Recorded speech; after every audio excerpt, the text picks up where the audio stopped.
The Worst Witch, Chapter 8 by Jill Murphy. It was very gloomy in the forest, and Mildred felt slightly uneasy, surrounded by dark trees which grew so thickly together that no light fell between them. When she was almost at the bottom of the mountain, she sat down to rest, leaning her back against a tree, and the kitten climbed out of the bag to stretch itself on the grass. It was very quiet except for a few birds singing, a rather strange noise, a sort of low humming, almost like a lot of people talking at once. In fact, the more Mildred listened, the more it did sound like voices. She looked in the direction of the noise, and though she saw something moving along the tree. "Let's go and have a look, Tabby," she whispered. They left the bag and broomstick leaning against the tree and crept through the tangled undergrowth. The noise grew louder. Why, it is people talking," said Mildred. "Look, Tabby, over there, through the branches." Sitting in the clearing in the gloom were about 20 witches, all crowded together, muttering and talking in low voices.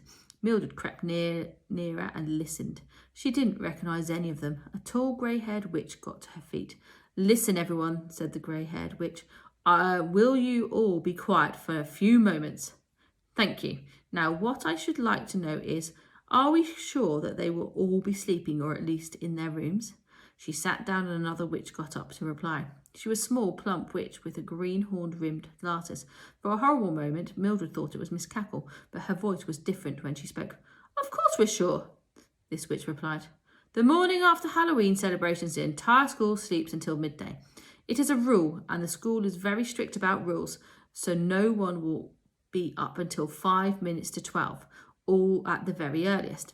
If we fly over the wall into the back part of the yard, we will be as far away from the bedrooms as we can be, and no one will possibly hear us.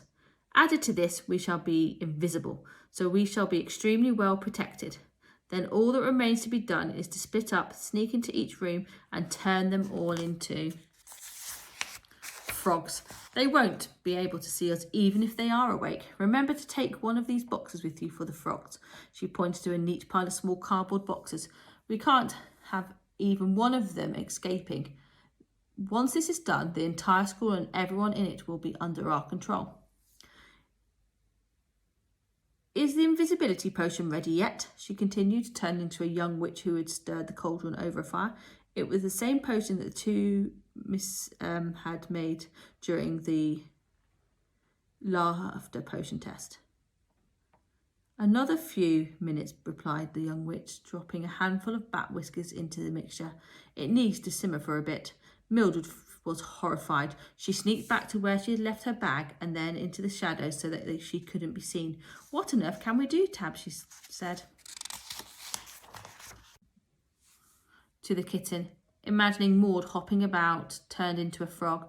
"We can't let them take over the school." She rummaged through the bag and took out 2 books which she had brought with her. One was the Witch's Code and the other was a spell book.